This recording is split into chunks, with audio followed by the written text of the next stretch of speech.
আসসালামু আলাইকুম। আশা করি সবাই ভালো আছেন। আজকের এই ভিডিওটা যদি আপনি শুরু থেকে শেষ পর্যন্ত দেখেন, তাইলে আপনার জন্য বা আপনার ফ্যামিলির জন্য কারো যদি পাসপোর্টের প্রয়োজন পড়ে, তাইলে আপনি নিজেই ঘরে বসে পাসপোর্টটা করতে পারবেন। অনলাইনে এপ্লাই করতে পারবেন। এই এপ্লাইটা করার জন্য বাংলাদেশের যে এজেন্সিগুলো আছে, যে পাসপোর্টের এজেন্সিগুলো আছে, এই পাসপোর্ট এজেন্সিগুলো আপনার থেকে প্রায় 2 থেকে 3 হাজার টাকা নিয়ে থাকে জাস্ট অনলাইনে অ্যাপ্লাই করে দেওয়ার জন্য। সো আপনি যদি আজকের এই ভিডিওটা দেখেন এবং আপনার হাতে যদি একটা ল্যাপটপ বা কম্পিউটার থাকে, তাহলে আপনি ঘরে বসেই অ্যাপ্লাই করতে পারবেন। তো অ্যাপ্লাই করার জন্য প্রথমে আপনি গুগলে চলে আসবেন। গুগলে আসার পর এখানে লিখবেন ই পাসপোর্ট। ই পাসপোর্ট লিখার পর ই পাসপোর্ট অনলাইন রেজিস্ট্রেশন পোর্টাল, এই ওয়েবসাইটটা আসবে। এই ওয়েবসাইটে আপনি ক্লিক করবেন। ক্লিক করার পর বাংলাদেশে গভর্নমেন্টের যে ই পাসপোর্ট করার জন্য যে ওয়েবসাইটটা আছে, এই ওয়েবসাইটটাতে আপনি প্রবেশ করবেন। এখানে প্রথমে আসার পর আপনাকে এই ওয়েবসাইটে একটা অ্যাকাউন্ট করতে হবে। অ্যাকাউন্ট করার জন্য আপনি এখানে ক্লিক করবেন apply online for a e passport or issue directly to online application, এখানে ক্লিক করবেন। এখানে ক্লিক করার পর আপনাকে ওরা জিজ্ঞেস করতেছে are you applying from Bangladesh, অর্থাৎ আপনি কি বর্তমানে যে অ্যাপ্লিকেশনটা করতেছেন, এই অ্যাপ্লিকেশনটা কি আপনি বাংলাদেশ থেকে করতেছেন নাকি বাইরের দেশ থেকে করতেছেন? যেহেতু আমি আমার লোকেশনটা বাংলাদেশ, তাই এখানে অটোমেটিকলি কিন্তু ইয়েস ক্লিক করা থাকে। আপনি যদি বাইরের দেশ থেকে অ্যাপ্লাই করেন তাইলে নোতে ক্লিক করবেন, যদি বাংলাদেশ থেকে করে থাকেন তাইলে ইয়েস অটোমেটিক থাকবে, এটাতে কোনো হাত দিতে হবে না। এরপরে আস্তে আস্তে select district of your present address, অর্থাৎ আপনি এখন যেই লোকেশনে আছেন ওই লোকেশনের ডিস্ট্রিক্টের নামটা দিবেন। আমি যেহেতু চট্টগ্রামে থাকি তাই চট্টগ্রাম দিলাম। যারা ঢাকায় থাকেন, তারপর অন্য অন্য জায়গায় থাকেন, চুয়াডাঙ্গা, চাঁদপুর থাকেন, তারা ওই ডিস্ট্রিক্টের নামটা দিবেন। তো আমি চট্টগ্রামটা দিলাম। এরপরে বলতেছে যে select the police station nearest to your present address, অর্থাৎ আপনার ডিস্ট্রিক্টের মধ্যে, আপনার প্রেজেন্ট অ্যাড্রেসের মধ্যে সবচেয়ে কাছের যে পুলিশ স্টেশন, অর্থাৎ আপনার যে জেলার পুলিশ স্টেশন, ওইটাই দিতে হবে মূলত। তো আমি যেহেতু বাঁশখালী আমার, তাই আমি বাঁশখালীটা সিলেক্ট করে দিলাম। এরপরে দেখেন এখানে অটোমেটিক আপনার রিজিওনাল পাসপোর্ট অফিসের নামটা চলে আসবে। এটা হচ্ছে যে মনসুরাবাদ। এটা হচ্ছে যে আমাদের যারা চট্টগ্রামের বাঁশখালী থেকে করবে, তাদের রিজিওনাল পাসপোর্ট অফিস হচ্ছে মনসুরাবাদ। আপনি যদি ঢাকা থেকে করেন তাইলে এখানে আপনার ঢাকার একটা নাম চলে আসবে। ওইখানে গিয়ে আপনি পাসপোর্টের যে জিনিসপত্রগুলো আছে ওইখানে জমা দিবেন। এটা খুবই মনে রাখবেন। যদিও অনলাইনে অ্যাপ্লাই করার পর আপনার রিজিওনাল অফিস কোথায় ওইটা অ্যাপ্লিকেশনে থাকে। তো আমি কন্টিনিউতে ক্লিক করলাম। কন্টিনিউতে ক্লিক করার পর আপনার একটা ইমেল অ্যাড্রেস রাখবে। এখানে আপনি আপনার ইমেল অ্যাড্রেসটা দিবেন। আমি আমার ইমেল অ্যাড্রেসটা দিলাম। দেওয়ার পরে এখানে আই এম হিউম্যান এই ক্যাপচাটা ক্লিক করবেন, টিক চিহ্ন দিবেন, তারপরে কন্টিনিউতে ক্লিক করবেন। কন্টিনিউতে ক্লিক করার পর এখানে বলতেছে রিক্যাপচা, আচ্ছা একটু রিফ্রেশ দিতে হবে। তারপরে আমি আবার ক্লিক করলাম, কন্টিনিউতে ক্লিক করলাম। কন্টিনিউতে ক্লিক করার পর ৩ থেকে ৫ সেকেন্ড মতো একটু সময় নেয়। তারপরে আপনি স্টেপ 3 তে চলে আসবেন। স্টেপ 3 তে আসার পর আপনাকে ক্রিয়েট ইউর অ্যাকাউন্ট, আপনার ইমেল অ্যাড্রেসটা শো করতেছে। তারপর এখানে একটা পাসওয়ার্ড দিবেন। আপনার এটা এখানে বলতেছে যে use minimum 6 character with at least 1 lower case character, 1 upper case character and 1 digit. অর্থাৎ আপনি যে পাসওয়ার্ডটা দিবেন ওই পাসওয়ার্ডেরটা মিনিমাম ৬টা ক্যারেক্টার থাকতে হবে, অর্থাৎ ৬টা অক্ষর থাকতে হবে। যেখানে একটা বড় হাতের অক্ষর থাকতে হবে, একটা ছোট হাতের অক্ষর থাকতে হবে এবং একটা নাম্বার থাকতে হবে পাসওয়ার্ডটাতে। কারণ আপনার পাসপোর্টটা, আপনার ইনফরমেশনগুলো খুবই সেনসিটিভ, আপনার নিজের ইনফরমেশন। সো এই কারণে পাসওয়ার্ডটা খুবই স্ট্রং দেওয়ার ট্রাই করবেন। এরপরে আসতেছে পার্সোনাল ইনফরমেশন। পার্সোনাল ইনফরমেশনের এখানে জায়গায় বলতেছে যে full name as per NID or birth certificate. এখানে অটোমেটিক আসবে এটা নিচে যখন আমরা ফিল আপ করবো। অর্থাৎ এইখানে যে নামটা দিবেন, এই নামটা আপনার এনআইডিতে, আপনার যদি এনআইডি থাকে, আবার যদি এনআইডি থাকে তাইলে এনআইডি অনুযায়ী দিবেন। আর যদি এনআইডি না থাকে তাইলে বার্থ সার্টিফিকেটের যে নামটা আছে হুবহু সেম এই নামটা দিবেন। তো আমার নাম যেহেতু মোহাম্মদ সাইদুর রহমান, আমি সাইদুর রহমান লিখলাম। রহমানটা আসছে, দেখেন এখানে মোহাম্মদ সাইদুর রহমানটা অটোমেটিক চলে আসছে। এরপরে আপনার ফোন নাম্বারটা দিবেন। ফোন নাম্বারটা দেওয়ার পরে আই এম এ হিউম্যান এখানে আ দেওয়ার পর ক্রিয়েট অ্যাকাউন্টে ক্লিক করলে আপনার এখানে একটা অ্যাকাউন্ট করা হয়ে যাবে। অ্যাকাউন্ট করা যখন সম্পূর্ণ হয়ে যাবে, তখন আপনাকে এই পেজে আবার রিডাইরেক্ট করে নিয়ে আসবে। রিডাইরেক্ট করে নিয়ে আসার পর আপনি এখান থেকে ডিরেক্টলি টু অনলাইন অ্যাপ্লিকেশন এখানে আবার ক্লিক করবেন। ক্লিক করার পর এখানে আমার যে আগে অ্যাপ্লিকেশনগুলো ছিল ওইগুলো দেখাচ্ছে। এরপরে এখানে এগুলো দেখা বাদ দেন। এরপরে হচ্ছে যে apply for a new passport এখানে ক্লিক করবেন। এখানে ক্লিক করার পর এখানে বলতেছে যে select the passport type of your application for your application ordinary passport and official passport. যেহেতু যারা আহ, সচিবালয়ে জব করে ওদের জন্য মূলত অফিসিয়াল পাসপোর্ট, মূলত যারা সরকারি খুবই গুরুত্বপূর্ণ ব্যক্তি তারাই মূলত অফিসিয়াল পাসপোর্ট করে, আর যারা অর্ডিনারি পাসপোর্ট, যারা সাধারণ জনতা তারা অর্ডিনারি পাসপোর্টে সিলেক্ট করবেন। এরপরে সেভ এন্ড কন্টিনিউতে ক্লিক করবেন। সেভ এন্ড কন্টিনিউতে ক্লিক করার পর এখানে বলতেছে যে আপনি যে অ্যাকাউন্টটা করছেন এর আগে, যে এখানে এই ই পাসপোর্ট গভর্নমেন্টের যে ওয়েবসাইটটা আছে এই ওয়েবসাইটে যে অ্যাকাউন্টটা করছেন আপনি, এই পাসপোর্ট যার জন্য আবেদন করতেছেন সে কি একই ব্যক্তি? যদি একই ব্যক্তি হয়ে থাকে তাইলে আই অ্যাপ্লাই ফর মাই সেলফে ক্লিক করবেন। আর যদি অ্যাকাউন্ট যার তার না, আপনি অন্য কোনো ব্যক্তির জন্য অ্যাপ্লাই করতেছেন, তাইলে এখান থেকে অ্যাপ্লাই ফর মাই সেলফ এটাতে টিকমার্ক দিবেন না। এরপরে সিলেক্ট জেন্ডার, সিলেক্ট জেন্ডার থেকে যদি মেল হয়ে থাকে তাহলে মেল দিবেন, আর যদি ফিমেল হয়ে থাকে তাহলে ফিমেল দিবেন, আর যদি আদার্স হয়ে থাকে তাহলে আদার দিবেন। তো আমি যেহেতু মেল তাইলে মেল দিয়ে দিলাম। এরপর বলতেছে full name as per previous passport or NID or birth certificate. এখানে ফুল নেমটা অটোমেটিক শো করবে। দেখেন এখানে কোনো কিছু করা যাচ্ছে না। আপনি এখানে given given name as per previous passport or NID. যদি আপনার এনআইডি থেকে থাকে যার জন্য অ্যাপ্লাই করতেছেন, উনার যদি এনআইডি থেকে থাকে তাহলে এনআইডিতে যে নামটা আছে ওই নামটাই দিবেন। আর যদি এনআইডি না থাকে, বার্থ সার্টিফিকেটে যে নামটা আছে ওইটাই দিবেন। তো আপনি এখানে আমার নামটা দিয়ে দিচ্ছি আমি। এখানে খেয়াল রাখুন মোহাম্মদ সাইদুর দিছি আমি। এরপরে আসতেছে ইউজার নেম। এখানে ইউজার নেম দিতে বলতেছে এন্টার ইউর লাস্ট নেম। এখানে একটা জিনিস বলি, যাদের নামে মোহাম্মদ নাই, মনে করেন জাস্ট সাইদুর রহমান আছে, তারা এখানে জাস্ট সাইদুরটা লিখবেন। আর যদি আপনার নামের আগে যদি মোহাম্মদ থাকিয়ে থাকে তাইলে মোহাম্মদ আপনার নামটার আপনার নামের প্রথমটা দিবেন। এরপর এখানে এসে লাস্ট নামটা দিবেন। নাম দেওয়ার সাথে সাথে দেখেন এই ঘরে মোহাম্মদ সাইদুর রহমান ফুল নামটা চলে আসছে। এরপরে আস্তে আস্তে সিলেক্ট প্রফেশন, অর্থাৎ আপনি কি করেন। আপনি যদি স্টুডেন্ট হয়ে থাকেন আমার মতো তাইলে স্টুডেন্ট সিলেক্ট করবেন। আর যদি আপনি অন্য কোনো পেশাজীবী হয়ে থাকেন তাইলে ওইটা সিলেক্ট করে দিবেন এখান থেকে। তো আমি স্টুডেন্ট সিলেক্ট করলাম। এরপরে আপনার রিলিজিয়ন, অর্থাৎ আপনি কোন ধর্মের অনুসারী। আপনি কি বুদ্ধিস্ট ধর্মের অনুসারী, অথবা ক্রিশ্চিয়ানিটি, হিন্দুইজম, ইসলাম, জৈনিজম এবং জুদাইজম। আপনি কোন ধর্মের অনুসারী? যেহেতু আমি ইসলাম ধর্মের তাই আমি ইসলাম সিলেক্ট করলাম। এরপরে বলতেছে যে সিলেক্ট কান্ট্রি কোড। এখানে কান্ট্রি কোডটা বাংলাদেশে থেকে যারা অ্যাপ্লাই করে তাদের বাংলাদেশটা অটোমেটিক ইটাকে সিলেক্ট করা থাকে কান্ট্রি কোডটা।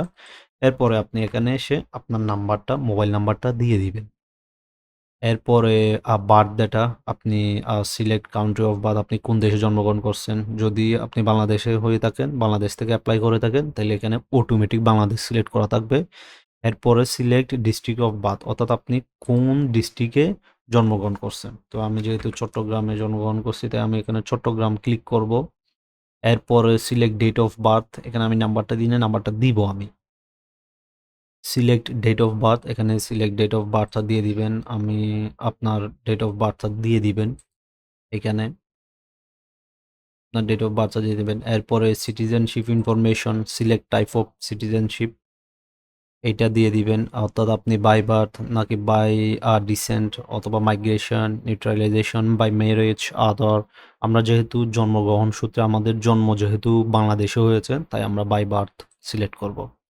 এরপরে যখন এখানে সব ইনফরমেশন যখন দেওয়া হবে আপনি সেভ অ্যান্ড কন্টিনিউতে ক্লিক করবেন। সেভ এন্ড কন্টিনিউতে যখন আপনি ক্লিক করবেন তখন আপনাকে অ্যাড্রেস এই পেজ এটা এখন তখন ওপেন হয়ে যাবে। দেখেন অ্যাড্রেস এর যে এই পেজটা সম্পূর্ণ ফিল আপ করার পর তখন ID document, parental information, spouse information, emergency contact এগুলো একটা একটা করে ওপেন হবে। আপনি যদি একটা ইনফরমেশনও না দিয়ে থাকেন তাইলে এখান থেকে আরেকটা যে পেজগুলো আছে আইডি ডকুমেন্ট, প্যারেন্টাল ইনফরমেশন এগুলো একটাও ওপেন হবে না। তাই এখানে সবগুলো একদম এক্সাক্ট হুবহু খুবই সঠিক ডাটাটা দিবেন। এরপরে অ্যাড্রেসের জায়গায় এখানে পার্মানেন্ট অ্যাড্রেস দিবেন। এরপর সিলেক্ট ডিস্ট্রিক্ট অর্থাৎ আপনার পার্মানেন্ট অ্যাড্রেসটা দিবেন। এখানে সিলেক্ট ডিস্ট্রিক্ট আমি আবার চট্টগ্রামটা সিলেক্ট করে দিব। এরপরে সিটি, ভিলেজ, হাউস নেম আপনার যারা গ্রাম থেকে গ্রামে থাকেন, যাদের পার্মানেন্ট অ্যাড্রেস গ্রাম, তারা গ্রামের নাম ধরেন আমার গ্রামের নাম হচ্ছে যে ভিলেজ হাউস। যারা গ্রামে থাকেন তারা আপনার বাড়ির নাম দিবেন। এখানে সানাউল্লাহ তালুকদার বাড়ি, বাড়ির নাম দিবেন। এরপরে আপনি আপনার ডাকঘরের নামটা দিবেন যারা গ্রামে থাকেন, ওদের জন্য বলতেছি। আর যারা শহরে থাকেন আপনারা জাস্ট কোন জায়গায় থাকেন, শহরের কোন জায়গায় থাকেন, যদি আপনি চট্টগ্রামের মুরাদপুর থাকেন তাহলে এখানে জাস্ট মুরাদপুর লিখবেন। এরপরে আপনার হাউস নাম, আপনার বাড়ির নামটা কি ওইটা লিখে দিবেন। যদি মুরাদপুরও লিখেন তাহলে মুরাদপুরও হবে। এরপরে আপনি রোড, ব্লক, সেক্টর অর্থাৎ আপনি কোন রোডে থাকেন অর্থাৎ আপনার বাড়িটা শহরের কোন জায়গায় পড়ছে, ব্লক, সেক্টর নেম সবগুলো দিবেন। এটা অপশনাল লিখে আছে, বাট এখানে সব ডেটা আপনি পূরণ করে করে যাবেন, একটা ঘরও খালি রাখবেন না। তো আমি এইগুলো আমার যে ইনফরমেশনগুলো আছে এগুলো আমি পূরণ করব। এরপরে সিলেক্ট পোস্ট অফিস অর্থাৎ আপনি কোন পোস্ট অফিসের। এখানে দেখেন পার্মানেন্ট অ্যাড্রেসে এখানে পোস্ট অফিসে দেখেন পোস্ট অফিসে কোনো নাম্বার নাই। আপনার যদি এনআইডি কার্ড থেকে থাকে আপনার এনআইডির পিছনে আপনি একটা আপনার ডাকঘরের একটা নাম্বার দেখতে পাবেন। আমার ডাকঘরের নাম্বারটা হচ্ছে যে 4390। দেখেন আমার বরগুনা 4390 চলে আসছে। এখানে দেখেন 4390 অনেকগুলো আছে, কিন্তু আমার বরগুনা আমার ডাকঘর এটা। আমি পোস্ট অফিসের নামটা সিলেক্ট করে দিবে। এরপরে পুলিশ স্টেশন, আপনার পুলিশ স্টেশন কোনটা ওইটা সিলেক্ট করে দিবেন। এখন প্রেজেন্ট অ্যাড্রেস, যারা গ্রামে থাকেন, গ্রামে বাড়ি কিন্তু শহরে আপনি ভাড়া বাসায় থাকেন।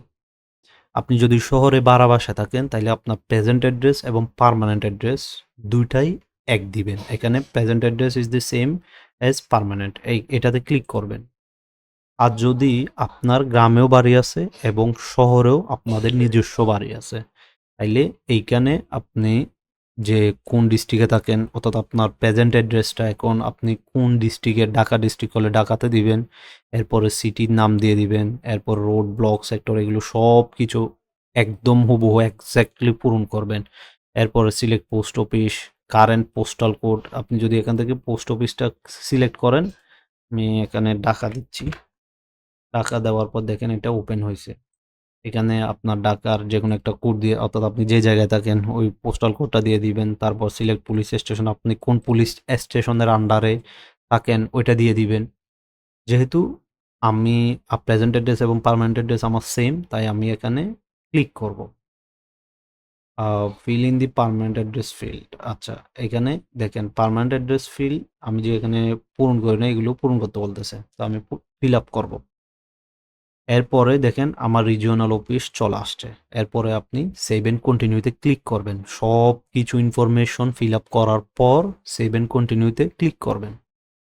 সেভ এন্ড কন্টিনিউতে ক্লিক করার পর আপনার আইডি ডকুমেন্ট এই টাইপে নিয়ে আসবে এবং এই পেজে নিয়ে আসবে। এই পেজে আসার পর এখানে একটা জিনিস বলে রাখি, আপনার বয়স যদি এনআইডি কার্ড করার মতো না হয় তাইলে আপনার এখানে যে ন্যাশনাল আইডি নাম্বার আছে এই জায়গায় বার্থ রেজিস্ট্রেশন নাম্বার উল্লেখ থাকবে। আমি আবারও বলতেছি, যাদের বয়স এখনো ন্যাশনাল আইডি কার্ড করার মতো হয় নাই তাদের জন্য এখানে বার্থ রেজিস্ট্রেশন নাম্বারটা উল্লেখ থাকবে। অর্থাৎ আপনি আপনার জন্ম নিবন্ধন বা বার্থ সার্টিফিকেট নাম্বারটা দিয়ে এখানে ভেরিফাই করতে পারবেন। আর যাদের বয়স ন্যাশনাল আইডি কার্ড করার মতো হয়ে গেছে, তারা ন্যাশনাল আইডি কার্ড ছাড়া পাসপোর্টের জন্য অ্যাপ্লাই করতে পারবেন না। আগে আপনাকে ন্যাশনাল আইডি কার্ড বানাতে হবে। যাদের বয়স ন্যাশনাল আইডি কার্ড করার মতো হয়ে গেছে, তো এটা বলে রাখলাম। আপনি এখানে আপনার ন্যাশনাল আইডি কার্ডের নাম্বারটা দিবেন। এরপরে do you have any previous passport, আপনার কি কোনো প্রিভিয়াস পাসপোর্ট আছে কি না। এখানে আপনি, যেহেতু আমরা নিউ অ্যাপ্লাই করতেছি, তাই আমাদের আগে কোনো প্রিভিয়াস পাসপোর্ট নাই। আমরা এখানে no I don't have any previous passport এখানে ক্লিক করব। এখানে ক্লিক করার পর দেখেন ডেটা কম্পারিজন। আমরা আগে পাসপোর্ট টাইপ, পার্সোনাল ইনফরমেশন, অ্যাড্রেসে যা যা ইনফরমেশন দিছি সবগুলো এখানে চলে আসবে। এরকম ভার্জন এখানে চলে আসবে, মোহাম্মদ সাইদুর রহমান, তারপর ডেট অফ বার্থ, এইগুলো এখানে দেখাচ্ছে না। যখন আমরা ফুল ইনফরমেশনটা যখন ক্লিক করব, এখানে যে সেভ এন্ড কন্টিনিউতে যখন ক্লিক করব, তখন আরেকটা পেজে যে ফুল ইনফরমেশনের পেজ আছে ওইখানে সবগুলো দেখাবে। আচ্ছা, আমি এখন আমার ন্যাশনাল আইডি নাম্বারটা দিয়ে দিচ্ছি, তারপরে সেভ এন্ড কন্টিনিউতে ক্লিক করবেন ন্যাশনাল আইডি কার্ড নাম্বারটা দেওয়ার পর। ন্যাশনাল আইডি কার্ড নাম্বার দেওয়ার পর আপনি যখন সেভ এন্ড কন্টিনিউতে ক্লিক করবেন, তখন প্যারেন্টাল ইনফরমেশন দেওয়ার জন্য এখানে এগুলো চলে আসবে। এখন প্যারেন্টাল ইনফরমেশনগুলো দেওয়ার সময় আপনি আপনার বাবার আইনআইডি আছে, আপনার বাবার আইনআইডি দিয়ে এখানে আপনার বাবার আইনআইডিতে যে নামটা আছে ওইটা হুবহু, বাবার আইনআইডিতে যে নামটা আছে হুবহু একদম সেম নামটা এখানে লিখে দিবেন। তারপর সিলেক্ট প্রফেশন, আপনার বাবা কি করে ওইটা সিলেক্ট করে দেবেন। আমার বাবা যেহেতু টিচার, আমি টিচার দিলাম। এরপর ন্যাশনালিটি, যেহেতু বাবা বাংলাদেশি, বাংলাদেশি দিয়ে দিবে। আর যাদের বাবা বাংলাদেশি না, তারা যে দেশের ওই দেশেরটা দিবেন। এখান থেকে ন্যাশনাল এনআইডি নাম্বার, এটা অপশনাল দেখাচ্ছে। অপশনাল বলে যে আপনি এখানে আপনার বাবার এনআইডি কার্ডের নাম্বারটা দিবেন না, এটা বোকামি করবেন। আপনার এখানে আপনার বাবার এনআইডি কার্ডের নাম্বারটা দিতে হবে। আর বাবার নামটা এনআইডি কার্ডে যেরকম আছে এরকম দিয়ে দিবেন। তারপরে ন্যাশনাল আইডি কার্ডে যে নাম্বার ওইটাও দিয়ে দিবেন। এখান দেখেন, এখানে একটা ন্যাশনাল আইডি কার্ডের মতো কিছু শো করতেছে। আপনি যখন এখানে ন্যাশনাল আইডি কার্ডের নাম্বারটা দিবেন, তখন ওরা ভেরিফাই করবে, এটা সাথে সাথে ভেরিফাই হবে। এরপরে আপনার এখানে বাবার ইনফরমেশনগুলো দেওয়ার পর এখানে মাদার ইনফরমেশনের জায়গায় আপনার মায়ের এনআইডি কার্ডে যেটা আছে ওইটা দিবেন। তারপর সিলেক্ট প্রফেশন, এখানে আপনার মা কি করে ওইটা দিবেন। তারপর ন্যাশনালিটি, যদি আপনার মা যদি যাদের মা কিছু করে না, ঘরে থাকে, তারা হাউস ওয়াইফ লিখে দিবেন, এখানে হাউস ওয়াইফ লিখে দিবেন। এরপর ন্যাশনালিটি বাংলাদেশি, এটা সিলেক্ট করে দিবেন। আর যদি অন্য কোনো দেশের হয়ে থাকে তাহলে অন্য কোনো দেশে দিবেন। এবার এখানে ন্যাশনাল আইডি নাম্বারটা দিবেন। তারপরে এখানে দেখেন লিগ্যাল গার্ডিয়ান ইনফরমেশন, এখানে নট অ্যাপ্লাইসেবল। এখানে দেখেন only applicable if you have a legal guardianship certification from ministry of home affairs as a per government rule. এটাতে কিছুই দিতে হবে না, নট অ্যাপ্লিকেবল এটাতে ক্লিক থাকলেই হবে। এখানে আপনার মায়ের নাম, বাবার নাম, এগুলো সব কিছু সুন্দর করে পূরণ করবেন। সব কিছু পূরণ করার পর আপনি এখানে সেভ এন্ড কন্টিনিউতে ক্লিক করবেন। সেভ এন্ড কন্টিনিউতে ক্লিক করার পর এখানে বলতেছে স্পাউস ইনফরমেশন, আপনি কি বিবাহিত?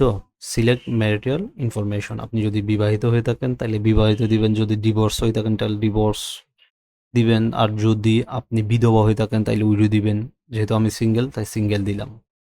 যদি আপনি মেরিড দেন তাইলে এখানে আপনার স্ত্রীর নামটা দিবেন, এনআইডিতে যে নামটা আছে। যদি এনআইডি না থাকে তাহলে বার্থ সার্টিফিকেটের যে নামটা আছে ওইটা দিবেন।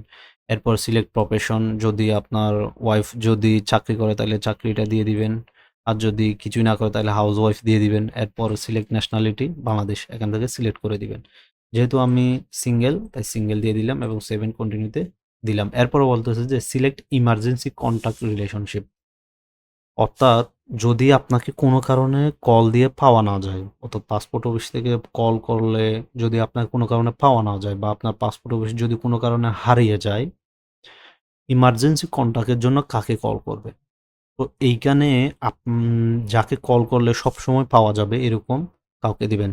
এখানে আমি বলবো আপনার বাবা অথবা মায়েরটা দিবেন। আমি ফাদার দিলাম। এরপরে আপনার এনআইডিতে যে নামটা আছে, আমার বাবার নামটা এখানে চলে আসছে।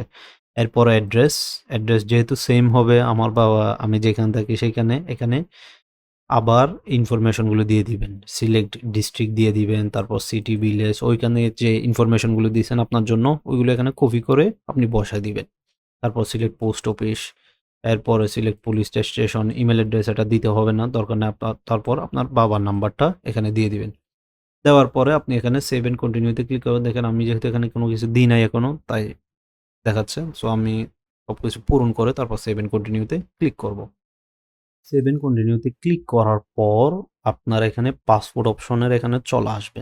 এখানে একটা জিনিস খুবই খেয়াল রাখবেন, 48 পেজ 5 বছরে, 64 পেজ 5 বছরই, দেখেন 68 পেজ 5 বছরই 4,25 টাকা।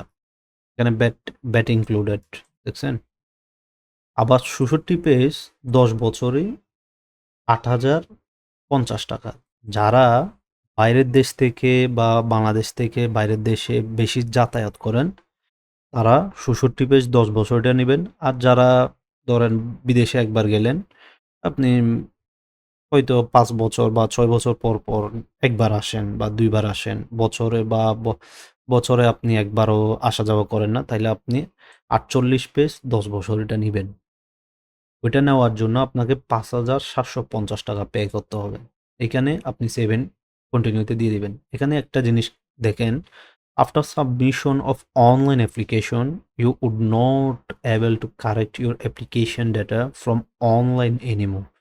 অর্থাৎ আপনি যখন সেভ এন্ড কন্টিনিউতে ক্লিক করবেন তখন আপনি এখানে যে ইনফরমেশনগুলো দিছেন এগুলো আপনি আর কি করতে পারবেন না, আপনি কারেক্ট করতে পারবেন না। However, you can correct your application data if any while enrollment at passport office. অর্থাৎ আপনি পাসপোর্ট অফিসে আবেদন অ্যাপ্লাই করার আগে যদি আপনার এখানে কোনো কিছু ভুল থেকে থাকে তাইলে এগুলো সিলেক্ট করে নিবেন বা সংশোধন করে নিবেন। এরপরে এখান থেকে আপনি সেভ এন্ড কন্টিনিউতে ক্লিক করবেন। সেভ এন্ড কন্টিনিউতে ক্লিক করার পর এখান থেকে ডেলিভারি অপশন এন্ড অ্যাপয়েন্টমেন্টে চলে আসছে। রেগুলার ডেলিভারি, যদি রেগুলার ডেলিভারি নিতে চান তাইলে ৫,৭৫০ টাকা এইটাই থাকবে। রেগুলার ডেলিভারিটা আসার জন্য এখানে দেখেন ডেলিভারি টাইম 15 ওয়ার্কিং ডেজ, অর্থাৎ ১৫ দিন লাগে বলতেছে। এটা মূলত ২০ থেকে ২৫ দিন লাগে। তারপর এক্সপ্রেস ডেলিভারি, অর্থাৎ আপনি যদি খুবই তাড়াতাড়ি দরকার, আপনার ইমার্জেন্সি দরকার হয়, তাইলে আপনাকে এই এক্সপ্রেস ডেলিভারির জন্য ওরা একটা ফি নিয়ে থাকবে। সেটা দেখেন ২,০০০ টাকা মতো নিচ্ছে। তো ২৩০০ টাকার মতো নিচ্ছে আসলে। তো ৮,০৫০ টাকা এটা আসবে। আর যদি সুপার এক্সপ্রেস ডেলিভারি, অর্থাৎ আপনার ধরুন এই মুহূর্তে পাসপোর্টটা লাগতেছে বা ১ দিন ২ দিনের মধ্যে লাগতেছে, কারণ আপনি ডাক্তার দেখাতে যাচ্ছেন বাইরের দেশে, তাইলে সুপার এক্সপ্রেস ডেলিভারিটা দিবেন। ওইটা করতে আপনাকে ১০,৩৫০ টাকা লাগবে। যেহেতু আমাদের পাসপোর্টটা ২০-২৫ দিন পর আসলেও কোনো সমস্যা নাই, তাই আপনি রেগুলার ডেলিভারি এটা ক্লিক করবেন। এরপরে সেভ এন্ড কন্টিনিউতে ক্লিক করবেন। এখানে আবার ওরা বলতেছে দেখেন, note please wait a while to see available date and select date to see available time. এখানে ওরা দিছে মূলত এখানে ডেট এখন থাকে না। যদি আপনার পাসপোর্ট অফিসটা যদি যে রিজিওনাল অফিস ওইটা যদি খুবই ব্যস্ত থাকে তাইলে ওরা আপনাকে এই কাগজপত্র সবকিছু জমা দেওয়ার জন্য একটা ডেট দিবে। আর যদি পাসপোর্ট অফিস যদি খুবই ব্যস্ত না হয়, যেমন ঢাকা, তারপর ঢাকাতে যে পাসপোর্ট অফিসগুলো আছে মেইন শহরে, মেইন ঢাকাতে ওইগুলো খুবই ব্যস্ত অফিস। সো ওই কারণে আপনাকে একটা ডেট দিবে। যদি আপনার পাসপোর্ট রিজিওনাল পাসপোর্ট অফিসটা যদি খুবই ব্যস্ত না হয় তাহলে আপনি যেই কোনো সময় গিয়ে দিয়ে আসতে পারবেন। এখানে সেভ এন্ড কন্টিনিউতে ক্লিক করার পর দেখেন আমার এখানে কোনো কিছু কিন্তু আমাকে ডেট সিলেক্ট করার জন্য কোনো পেজে নিয়ে যাওয়া হয় নাই। এরপর দেখেন আমি যদি এখান থেকে আমার ইনফরমেশনে যদি কোনো ভুল হয়ে থাকে, যেমন আমার নাম তারপর কোনো কিছু আমি ভুল হয়ে থাকে, এখান থেকে দেখেন overview of application data please check before submission. Submit দেওয়ার আগে আপনি ডেটাগুলো খুবই ভালো করে এখান থেকে পড়ে নিবেন। কোথাও কোনো ভুল ইনফরমেশন দিচ্ছেন কিনা, আপনার নাম, নাম্বার, তারপর বাবার নাম, পার্মানেন্ট অ্যাড্রেস, কোনো জায়গায় কোনো কিছু ভুল দিচ্ছেন কিনা বা আপনার এনআইডি নাম্বার, কোনো জায়গায় কোনো ইনফরমেশন যদি ভুল দিয়ে থাকেন তাহলে আপনি এখান থেকে এডিট অপশনে গিয়ে আপনি এডিট করতে পারবেন। ঠিক আছে? এডিট করতে পারবেন। এরপরে আপনি এখানে এসে এখানে দেখেন এখানে টিক চিহ্ন দিয়ে দিবেন। এটা পড়লেও পড়তে পারেন যে আমি শপথ করে বলছি যে আবেদনপত্রে প্রদত্ত সকল তথ্য সত্য। এখানে আপনি যে তথ্যগুলি দিয়েছেন এগুলো সত্য কিনা, এখানে সব কিছুর জন্য আপনাকে একটা অঙ্গীকারনামা দিছে। এখানে আপনি টিক মার্ক দিছেন। এরপরে confirm and proceed to payment. অর্থাৎ এখন আপনার পেমেন্ট করার পালা। কনফার্ম অ্যান্ড প্রসিড দিলাম। দেওয়ার পরে দেখেন এই পেজে নিয়ে আসছে। এখন আপনি অনলাইন পেমেন্ট করতে চান নাকি অফলাইন পেমেন্ট করতে চান? যদি অনলাইন পেমেন্ট হয় তাইলে আপনি পেমেন্ট সিলেক্ট করবেন। এরপরে ইপে, একপে নাকি ডিজিপে। একপে দিয়ে করলে আপনি বিকাশের মাধ্যমে করতে পারবেন। তো আর যদি অফলাইন হয় তাইলে আপনাকে এসালান এটা নিয়ে সোনালী ব্যাংকের ওইখানে যাইতে হবে। ব্যাংক ট্রান্সফার বা ক্রেডিট ট্রান্সফার সোনালী ব্যাংকে গিয়ে আপনাকে এখানে দেখেন domestic government or private bank through এসালান। সাধারণত সোনালী অফিসে করে থাকে অফলাইনে, যেহেতু অনলাইনে দেওয়া যায় এখন সব কিছু, তো আমরা অনলাইন পেমেন্টটা সিলেক্ট করব। আশা করি আপনারা এখন নিজেরাই অ্যাপ্লিকেশন করে নিজের পাসপোর্ট নিজে করতে পারবেন। তো দেখা হবে পরবর্তী কোনো ভিডিওতে। ততক্ষণে ভালো থাকবেন, সুস্থ থাকবেন। আর যদি আপনারা করতে না পারেন তাইলে আমাকে নক করিয়েন। আমি যদি কোনো সময় ফ্রি থাকি তাইলে আপনাদের পাসপোর্টটা করে দেওয়ার ট্রাই করব। ধন্যবাদ সবাইকে।